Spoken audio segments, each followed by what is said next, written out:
तिरछी नजर हा कटार हो गे वो तोरे माया मोर जीव के आधार हो गे ना। तोरे मीठे बोली हजू की काल होगी गा, तोरे माया मोर जीव के आधार होगी ना। तोरे तिरछी नजर हा कटार हो गे वो तोरे माया मोर जीव के आधार हो गे ना।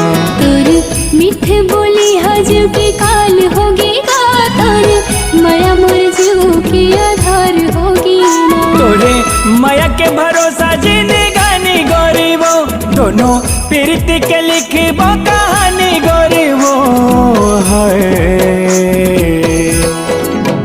तोरे मीठे बोली हजू की काल होगी गा, तोरे माया मोर जीव के आधार होगी ना। तोरे तिरछी नजर हा कटार हो गे वो तोरे माया मोर जीव के आधार हो गे ना।